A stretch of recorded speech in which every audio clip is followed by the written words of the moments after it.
अजीज मोमिनीन, आज हम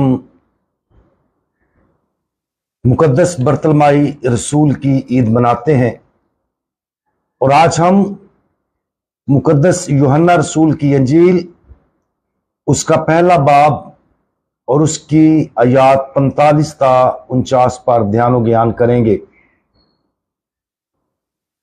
फेलबुस को नतनएल मिला और उसने उससे कहा कि जिसका जिक्र मूसा ने तौरात में और अंबिया ने भी किया है, हमने उसे पा लिया।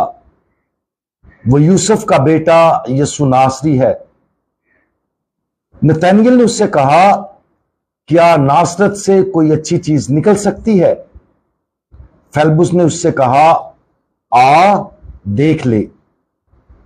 यसु ने नतनएल को अपनी तरफ आते देखकर उसके हक में कहा, देखो एक हकीकी इस्राएली, इसमें मकर नहीं।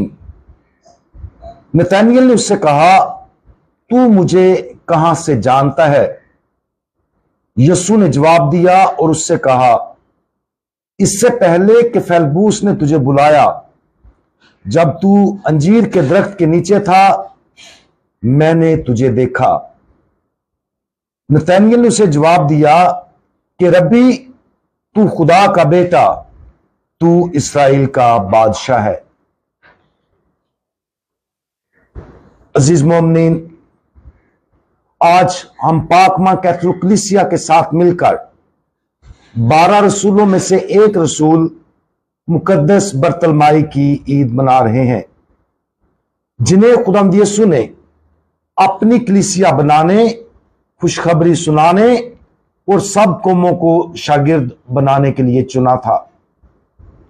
बरतलमाई जैसे कि अनाजिले मुआफका में उसका नाम लिया गया है, गालबन उसका असल नाम नहीं, बल्कि उसके नसबनामा की तफसील है। अरामी में उसका नाम बरतलमाई है, जिसका मतलब तोलमाई का बेटा के तौर पर किया जाता है। पुराने अहदनामे में तोलमाई नाम के दीगर अफराद का तज़किरा भी मौजूद है, लेकिन बरतलमाई के वालिद का कोई पस मंजर मालूम नहीं है। अगरचे बरतलमाई के बारे में कुछ भी यकीनी नहीं है, लेकिन अक्सर उलमा इस बात पर मुत्फिक हैं कि अनाजिले मुआफका में बयान करदा बरतलमाई वही शख्स है जो मुकद्दस यूहन्ना की अंजील में नतनएल है। लिहाजा यह हो सकता है कि नतनएल तोलमाई का बेटा का पूरा नाम है, जिसकी आज हम ईद मना रहे हैं। अनाजिले मुआफका में सिर्फ एक बार बरतलमाई का जिक्र रसूलों की फहरिस्त में मिलता है और इसे हम मुकद्दस मत्ती की अंजील उसका 10 बाब 2 ता 4 आयत, मुकद्दस मरकस की अंजील उसका 3 बाब 16 ता 19 आयत और मुकद्दस लूका की अंजील उसका 6 बाब 14 ता 16 आयत में देख सकते हैं। रसूलों के अमाल में उसका जिक्र खुदावंद यीशु मसीह के आसमान पर जाने के बाद यरूशलेम में मौजूद रसूलों में से एक के तौर पर किया गया है और यह हम रसूलों के अमाल उसका 13वां बाब उसकी पहली आयत में देख सकते हैं। मुकद्दस यूहन्ना की अंजील में नतनएल का सिर्फ 2 बार जिक्र है। यूहन्ना 1 बाब 45 ता 51 आयत और यूहन्ना 2 बाब 21 आयत। पहला हवाला नतनएल के बुलावे और या उसकी बुलाहट से मुताल्लिक है और दूसरे हवाले में उसकी शिनाख्त उन 7 में से एक के तौर पर की गई है जो उस वक्त मौजूद थे जब खुदावंद यीशु अपने जी उठने के बाद जलील की झील पर उन पर जाहिर हुआ था। इन इक्तबासात में से हम नतनएल के बारे में जो सबसे अहम बात जानते हैं वो ये है कि उसे हमारे खुदावंद ने 12 रसूलों में से एक के लिए चुना था, लेकिन उसकी दावत की कहानी और उसकी खुदावंद यीशु मसीह के साथ गुफ्तगू हमें बहुत कुछ सोचने के लिए फराहम करती है। यूहन्ना की अंजील उसका पहला बाब उसकी 43-51 आयत में हम पढ़ते हैं कि खुदावंद यीशु मसीह ने फेलबुस को उस वक्त पाया जब वो जलील गया और उससे कहा, मेरे पीछे हो ले। फेलबुस फौरी तौर पर खुदावंद यीशु की पैरवी करता दिखाई देता है। फेलबुस इतना पुरजोश है कि उसे नतनएल मिल गया, जो शायद उसका दोस्त या रिश्तेदार था। वो नतनएल से कहता है कि जिसका जिक्र मूसा ने तौरात में और अंबिया ने भी किया है, हमने उसे पा लिया। वो यूसुफ का बेटा यीशु नासरी है। यह पहला मौका था जब नतनएल ने खुदावंद यीशु की खुशखबरी को सुना, जिसकी वो बाद में पूरे दिल से तबलीग करेगा।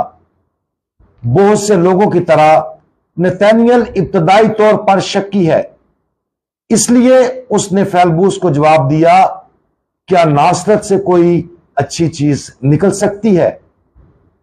फेलबुस का जवाब मसाली है और वाज़े तौर पर रूह कुदुस की बदौलत है। फेलबुस ने नतनएल से कहा, आ देख ले, और नतनएल ऐसा ही करता है। मेरे अजीजों, यहां थोड़ा सा ठहराव, तवक्कुफ करना और खुदावंद यीशु के पास आने की अपनी पहली दावत पर नतनएल के जवाब पर गौर करना जरूरी है। आ और देख ले एक जुमला है जो हम सब पर लागू होता है। बेशुमार तरीकों से खुदा बाप हमें हर रोज दावत भेजता है। सिर्फ खुदावंद यीशु के बारे सुनना, उसके बारे पढ़ना या उसका मुतालिया करना काफी नहीं है। हमें उससे मिलने, उससे शख्सी तौर पर मिलने के लिए आना चाहिए। जैसे नतनएल ने यह काम शख्सी तौर पर किया, हमें भी खुदावंद यीशु मसीह के साथ मिलने के लिए किसी हद तक इसी तरह करने की दावत दी जाती है। मुतजस्सद कलमा की वजह से खुदा का बेटा हमारे पास जाती, हकीकी और जलाली तौर पर आने के काबिल है। जब हम दुआ करते हैं तो हम कहीं दूर दराज से ऐसे खुदा से बात नहीं करते, ऐसे खुदा से गुफ्तगू नहीं करते जो कहीं बहुत दूर बसा हुआ है, बल्कि हम सच्चे खुदा के पास आने के काबिल हैं, जो हमारे साथ ऐसे तरीके से बात कर सकता है जो हमें उसकी मोहब्बत का कायल करे, ताकि हम अपने पूरे वजूद के साथ उसकी पैरवी करें। नतनएल के साथ ऐसा ही हुआ। उसने खुदा के बेटे की जिस्मानी मौजूदगी को अपनी आंखों से देखा, लेकिन हमारे मामले में खुदा का बेटा पोशीदा शक्ल में नतनएल के पास आया।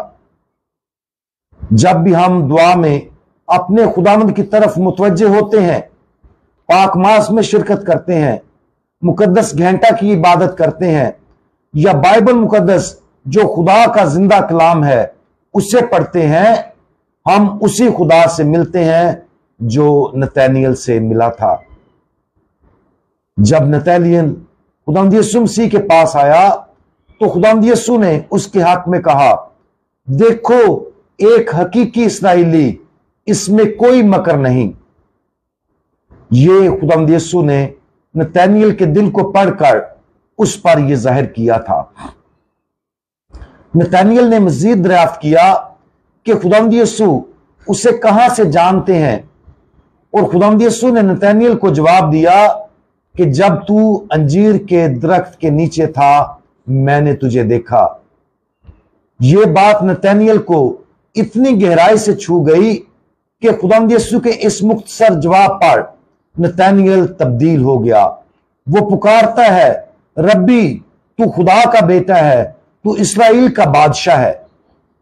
ये खुदावंद यीशु के अल्फाज नहीं थे जिन्होंने नतनएल को छुआ, ये उसकी इलाही हस्ती थी जो उसकी इंसानी शक्ल के पीछे छुपी हुई थी। नतनएल की रूह ने खुदावंद यीशु मसीह में खुदा की मौजूदगी को ऐसा महसूस किया और वो फौरन ही उसका पैरोकार बन गया। हमें भी आज ऐसा ही करना चाहिए। 12 रसूलों में से एक के तौर पर नतनएल ने खुदावंद यीशु मसीह की इलानिया जिंदगी के दौरान खुदावंद यीशु मसीह का साथ दिया। उसने खुदावंद यीशु मसीह से सीखा, वो खुदावंद यीशु मसीह के जरिए तश्कील दिया गया और अपनी जिंदगी खुदावंद यीशु मसीह को दे दी। उसने खुदावंद यीशु मसीह की गिरफ्तारी को देखा, दूर से उसकी मौत का तजर्बा किया और फिर उसे अपनी आंखों से दोबारा जिंदा होते देखा।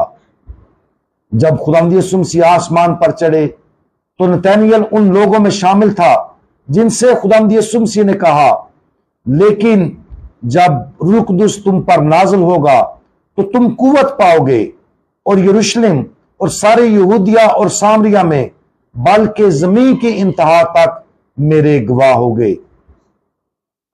और फिर हम देखते हैं कि खुदावंद यीशु मसीह कहते हैं, बस तुम जाकर सब कौमों को शागिर्द बनाओ और बाप और बेटे और रूह कुदुस के नाम से उन्हें बपतिस्मा दो और उन्हें यह तालीम दो कि इन सब बातों पर अमल करें जिनका मैंने तुम्हें हुक्म दिया है, और देखो मैं दुनिया के हर रोज तुम्हारे साथ हूं। अगरचे हम यकीनी तौर पर नहीं जानते कि तोलमाई के बेटे नतनएल ने इस अजीम हुक्म को कैसे पूरा किया जो उसे खुद खुदावंद यीशु से मिला था, लेकिन 3री से 4थी सदी के कलीसियाई मौरख कैसरिया के यूसेबियस की एक इब्तदाई रिवायत में कहा गया है कि वो खुदावंद यीशु मसीह की तरफ से आया था। हिंदुस्तान में जहां उसने मुकद्दस मत्ती की अंजील की एक नकल छोड़ी, बाद की रिवायात बताती हैं कि वो आर्मीनिया, इथोपिया, मेसोपोटामिया, पार्थिया और लकूनिया भी गए। बास रिवायात में बताया गया है कि आपको अल्बानोपुलस के शहर में शहीद किया गया, जो कि जदीद दौर के आर्मीनिया या अल्बानिया के 2 कदीम कस्बों में से एक हो सकता है। इन रिवायात में बताया गया है कि आर्मीनिया के बादशाह का मजहब तब्दील करने के बदले में उसका सर कलम किया गया या जिंदा जला दिया गया और उल्टा सूली पर चढ़ाया गया। यही वजह है कि मुकद्दस बरतलमाई अक्सर अपनी जिल्द या खाल को थामे हुए मुकद्दस तस्वीरों में दिखाई देते हैं। अगरचे अजीम हस्तियों को साबित करना या गलत साबित करना बहुत मुश्किल है, लेकिन जो हम यकीनी तौर पर जानते हैं वो ये है कि जब यह शख्स खुदावंद यीशु मसीह खुदा के बेटे इस्राएल के बादशाह से मिला तो उसकी जिंदगी हमेशा के लिए बदल गई। हम में से हर एक के बारे में भी यही कहा जाना चाहिए। हमें अपने खुदावंद से बरतलमाई की तरह जाती तौर पर मिलना चाहिए। उसकी इलाही मौजूदगी को हमारी जिंदगियों को बदलने की इजाजत देनी चाहिए और कभी पीछे मुड़कर नहीं देखना चाहिए। मुकद्दस बरतलमाई की तब्दीली की पैरवी करने और आज ही उसकी शिफायत हासिल करने के लिए अपनी रजामंदी पर गौर करें। मुकद्दस बरतलमाई, आपने खुदावंद यीशु मसीह से मुलाकात की और आपने फौरन पहचान लिया कि वो खुदा का बेटा इस्राएल का बादशाह है। इलाही फजल के लिए आपकी कुशादगी ने खुदावंद यीशु को आपकी रूह को छूने और आपको हमेशा के लिए बदलने के काबिल बनाया। बराए मेहरबानी हमारे लिए दुआ करें कि हम भी खुदा के बेटे की इलाही मौजूदगी के लिए अपने आप को खुला रखें ताकि वो हमारी रूह को छू सके और हमारी जिंदगी बदल सके।